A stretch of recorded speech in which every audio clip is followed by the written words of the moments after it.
I thought I would record a video because I find myself in a bit of an interesting situation. About a week ago, I got this game in the post, and I was perhaps a bit foolish. I bought it off eBay, and I noticed it was a GMT game by designed by Mark Herman, designed by Richard Berg. Sorry, I didn't really notice that it was also designed by Mark Herman. That should have rung some bells for me.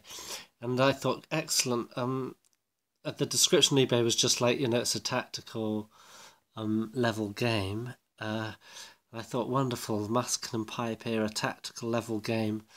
Gustavus the Great. It's going to be fantastic. Richard Berg, so there's going to be lots of kind of, different modifiers for different effects. There's lots of sort of detail put in, and I thought, great.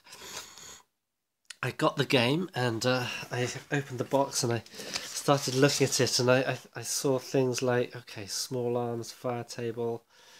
You've got muskets, pistols, different types of artillery. Fantastic, that's looking exciting. Then we got artillery, fire table. Okay, fantastic. So we got, kind of ancient style warfare in lines with artillery, muskets. It's looking great. I've got cavalry pursuit table, cavalry charge procedure, etc.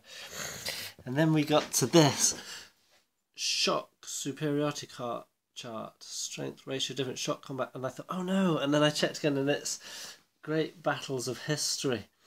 You see, on the box, it doesn't say that. It says the dawn of modern warfare. There's nothing on the box that says it's from the great battles of history line, and that might be a good thing to some people, but to me, it was a bit of a downer because I have Caesar's Conquest of Gaul, that great battles of history title, and that was exciting game for me to get out and to get into play, and then I just got turgidly stuck down in the morass of, well, as it was a while ago, but I remember not so much the rules and like all these procedures, because that's okay, I can handle that, but it was the amount of markers and marker flipping that I had to do. So I'd have whole rows of legionaries or Gauls, and I'd have to put a marker, and then they'd sort of check, disrupt, another marker, something like that, and it just got really tedious for me. So I only played, I think, one out of, I think there's like 4 maps in that game. Last year, sort of, I don't know, middle or late last year, I got in the post the simple Great Battles of History rulebook, and you also get a playbook that goes with it. The playbook adjusts the Great Battles of scenarios from the Great Battles of History titles to the simple Great Battles of History rules. Then I got this, and I thought it was just a Richard Berg tactical. Found out it was Great Battles of History.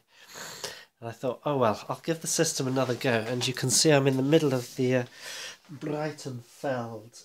So I just dropped some counters. I'm in the middle of the Breitenfeld battle now. And it's magnificent. It was great fun setting it up and so forth. I think I'm on the 4th turn. I say I think because I might have missed it. I'm pretty sure I'm on the 4th turn, but I played like a turn and a half in the middle of the night the other night. It was like 4 hours past. I got a cold or something like that, and I didn't realise how much. I just couldn't sleep, and so I came and played through a whole turn of this, and that took 3 or 4 hours. And that's okay. It's not too bad. If it was okay while I was feeling a bit fluey, but because I wasn't quite sure where I was with the turns, because the thing is, what happens is in this game, your leaders can activate up to 3 times each turn, and in this is a loss chart for the large units. I'll just give you a quick look at what's going on. You have on the imperialist side, you have these tertios. So they're a terrible graphic, but that's supposed to illustrate like a massive pikemen surrounded by a sleeve of musketeers, and then these pikemen sort of musketeer squadrons at the corners. So that's that ancient sort of old tercio style, Spanish style combat. Then you've got cavalry, some there's light cavalry. I haven't got heavy cavalry represented there, but the CR cavalry are caracoling cavalry. So those are the chaps that run up or trot up, discharge their pistols, and then curl around and then reload and come back again. So they can sort of affect that just by sort of effectively passing past an enemy unit. There's also heavy cavalry. So basically, you've got the Imperialist main line here. They have artillery there. They have artillery here, but these have been captured and taken by the Swedish side. So there's Imperialist tercios and artillery, then cavalry, and then over on this side we have, these are the Saxons, and they're in tercio formations. Then there's the Gustavus's troops, and he has his new style, heavy infantry kind of phalanx kind of thing, so much more manoeuvrable and not so great at soaking up shots as the tercios.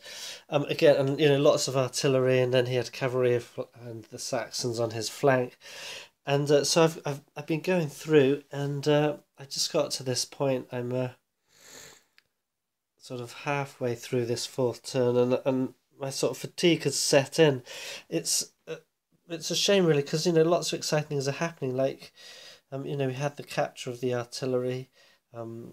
Rather foolishly perhaps sent up some tercios here, but the point is the Saxons are a very kind of flighty bunch, so the Imperialists think, okay, we'll just crush them, and they're going to sort of scarper, which is probably what they're going to do.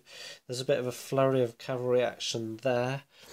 The Imperialists had tried a bit of a flanking threat there, hence that manoeuvre there. And the Swedes have been moving some of the heavy infantry here. They did have two lines, but they're preparing because it looks like the Imperialists are getting ready to come out there. Or, in fact, yes, sorry, they've moved forward, and also to try and capture back some of their guns. And then again, swirling kind of cavalry melee has been going on there. So it's been exciting in terms of action, but I just kind of got, it's I have to check, are they charging? And then I have to check for a counter charge, and then maybe they're not charging but they're just going to shock, and I have to check this and that and that, and I just got a bit fed up with it, so I thought, okay, never mind. Lion of the North, rules booklet, Great Battles of History, volume 3 nonetheless. Why it doesn't say it on the box, I don't know. But anyway, so that's the game. Yeah, you get this with it. You get some optional rules. So there's lots in it, and it was looked quite fun. I didn't bother reading all of the rules, but I got into the game and been checking them out as we go, which is possible when you sort of have some passable knowledge of this kind of thing. So it's looking right, but then I thought, okay, I was thinking I'll play the first scenario, Breitenfeld, the full rules, and then the second scenario, Lutzen, on the simple. And I just got to this point and said, no, look, I'm going to swap over halfway through the battle. But simple Great Battles of History doesn't work for the third volume. It should come after SPQR, before Great Battles of Julius Caesar. So they haven't adapted. They haven't adapted anything for this, and I guess it's because it's it doesn't just include the old ancient clash of arms charts, but it's also got artillery tables, and I don't know, small arms fire. That's got to be just the same as slingshots. So in terms of war games abstraction, does it not? So I don't know. I'm disappointed, but I'm not going to be stopped. So what I'm going to do is I'm going to chip in at mid game, start playing it with these rules, and where these rules don't cover, for example, the artillery fire, I'm just going to use the rules that we have in the Lion of the North box, and I'll muddle it through like that. It'll be fine because it's just me. And what I'm hoping is that then, you know, I can engage great sort of sweeping manoeuvres or rolling advances without getting stuck down in the details for each unit. Check this, check that, mark this, mark that, and we'll see how it goes. So yeah, just that quick report. I don't have much time right now, and I'm not sure exactly when I'll get to post another video, but hopefully within a day or so. And give you some kind of battle report on simple great battles of history applied to Lion of the North, the Battle of Breitenfell.